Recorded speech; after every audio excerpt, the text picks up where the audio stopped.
I'd do it. Yeah. Yeah. More than I'll ever eat. You know, I'll have plenty to give, maybe sell, whatever. You start to sweat when it gets down to 500? I start taking shorter showers. I think I've got a master's in mistakes.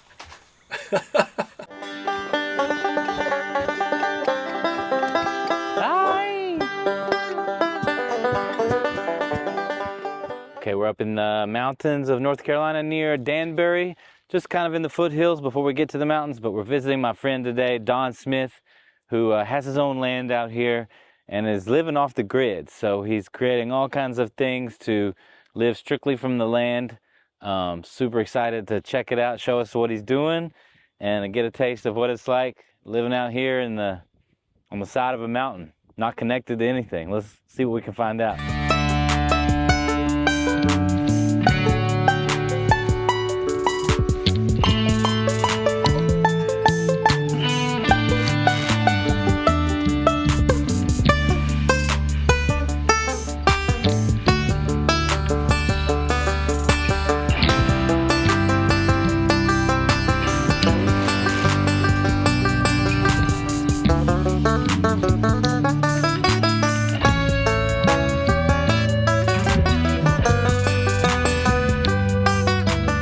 Don is one of my favorite people in the world.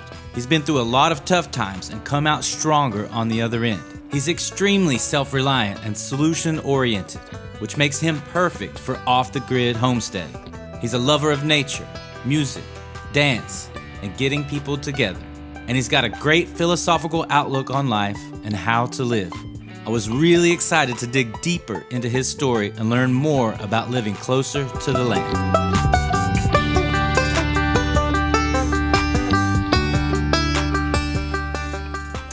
Don Smith, was born in Winston-Salem, moved to Davie County. That's where I pretty much grew up. Then I moved into Winston, back into Winston, and then after my mom took ill, sold my house in Winston, moved in, took care of her for a couple years until she passed away, and then that expedited my journey here to Stokes County. I've had this property about 9 years now. You know, I'd gone through bankruptcy and divorce and foreclosure and all this kind of stuff back from the '08 crash. You know, pretty much lost everything in 2010 and sold a business I had started there, and went back to my old employer and got back on my feet. And from the bankruptcy, after that cleared, you know, I still had my 401 money, and since the market had crashed, I was able to buy a house cheap. And then that's how I took the equity from that and bought this property. The thing I love the most is what's right behind you. I walk out the door every day and I see that mountain. I see my sunrise on this side and sunsets on that side. And the biggest challenge, I guess, is just finding the time. You know, it's just me. Everything that's been done here has either been done by me or by my paycheck. And, you know, there's been a couple people come up on the occasion, and, you know, I've had some friends help sow some flower seeds and sow some grass seeds. And what I've built so far, the whole 55 acres was just like the forest over there. Mm-hmm. The first thing I did was I had a friend come in and do a timber cruise, and that's where they value the timber, and then they auction it off. And so more than half of the property was paid for by the timber. The timber people, they pretty much made the roads, the infrastructure. I guess the first thing constructed would be the tractor shed up here, which is my rainwater supply. Got 2 1,000-gallon tank cisterns, and that's a lot of water. And that roof, in a 1 inch of rain, will net you somewhere around 250 gallons of water. Everything metal roof, it's not ideal to use a shingle roof when you're wanting to collect water to use. Yeah, because there's a lot of particles and stuff, I'm sure. And yeah. Yeah. I've got down to like 500 gallons, and then we have, the rains. Yeah. And Do you start to sweat when it gets down to 500?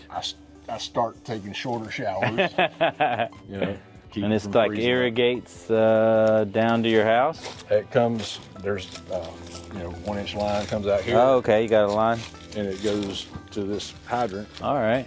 Yeah. So cool. So I didn't know. Yeah, that's interesting. The roof and the way it collects the water. Like the bigger, obviously, surface area you've got, the more water you're gonna get.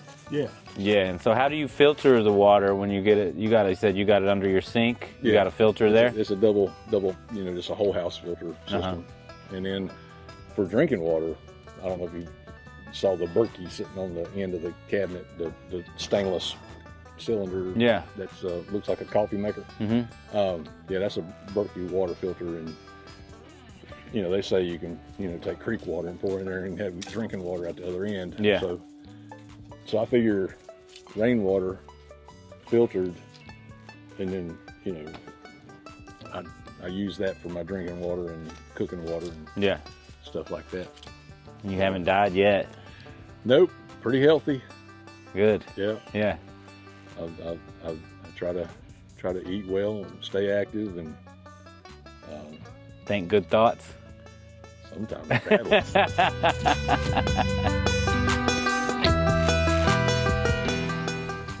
I dug this out right here, adding dirt up there so I could have a little bit more space around my shed.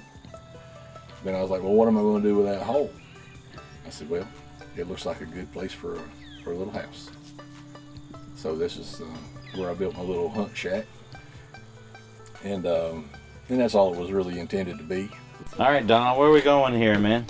Well, yeah, it's always a mess, so I'm not even going to say forgive the mess, because I mean it's just how I've just moved into just making things happen. This is an episode of Off the Grid Pimp Your House. Yeah, little apartment size or smaller fridge, sink. So Sink runs from the water down from the. Yeah, and underneath I've got it's filtered. Is that what? That's what heats. That's the water heater. Yeah. Yeah. Tankless water heater. And all your fridge and everything is running off solar. Yep, everything's solar. There's no utilities here. So you get the solar and put it into batteries, or it runs straight? Yeah, this is like this little box here. That's the magic. Solar inverter, charge controller. It does it all. And then I've got this is a 24 volt system, so I've got a voltage regulator over there to take it down to 12 volts, and that allows me to run this over here.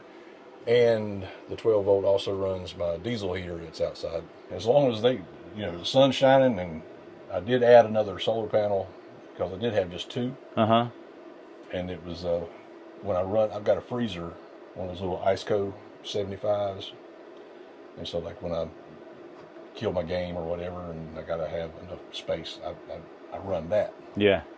And so it was, if I didn't have just really good sunshine, I'd have to crank the little generator and charge my batteries back up. The fun part about this little hunt shack is my mom, she had some trees at her house, and she was uncomfortable with them. They were huge. Mm-hmm. And I had a mobile sawmill come in, and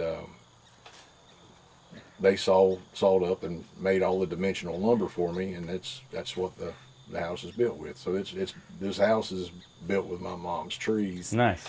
And so that's so it's like every time I lay down at night, it's like she's still holding her arms around me.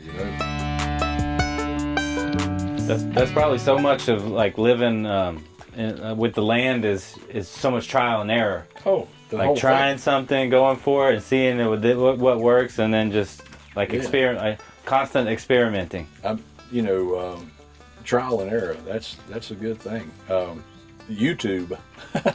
there are so many homesteaders and stuff like that on YouTube, and so a lot of what I would watch and watch and watch and watch, and when you see 3 or 5 people doing the same thing and it works, well then that sort of gave me a head start, and what I needed to think, whether it was going to work for me or not.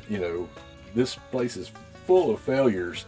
There are things that I can't do. And there are things that I was learning to do. I definitely maxed out my machines, and I'm the reason things burst. And but get them fixed, get it going again, and learn from what's happened. Yeah, my mistakes. Yeah. The School of Hard Knocks. That's my college diploma right there. College degree. I think I've got a master's in mistakes.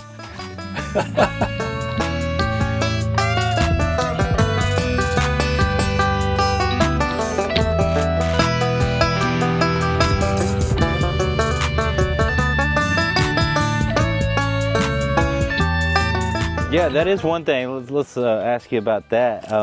You have like some concerts and stuff up here, which I played one recently. Right. What's like the vibe with that? What inspires you to do that? What inspired me to have music? Okay, that's number one. I love music, and I'm getting too lazy to drive to town, so I figured I'd just have everybody come up here. But no, the main drive is to get people out of the city. Just everybody needs to recharge. I have not had anyone come up here that just didn't like, wow, this is really nice. They feel, they're grateful. No bad reviews. No bad reviews. Yeah. Yeah. Everybody seems to really enjoy. And you know a lot of great musicians too, just being around town. And yeah, I've followed music for well over a decade.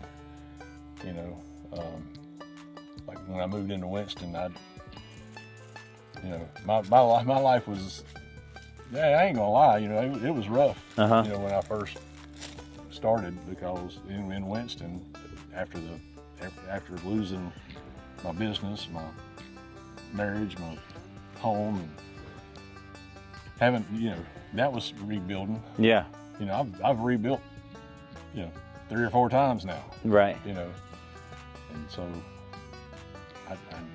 I can assure anyone and everyone that they are capable of doing more than they think. They just, if you wait for the perfect time, well, you'll just spend your life waiting. Yeah, it never comes. There's no perfect time. Just jump in. I mean, what's the worst that's going to happen? You go broke again. They make more. Yeah.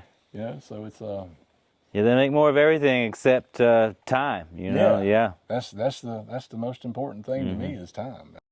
Awesome. Well, thanks for having us, man. We had a good time. Yeah. Glad y'all came up. You're also an avid flatfoot dancer. Give them a little taste of that? Well, yeah, sure. Let's go for it.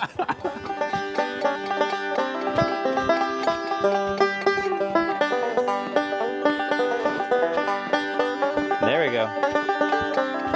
Hey, now.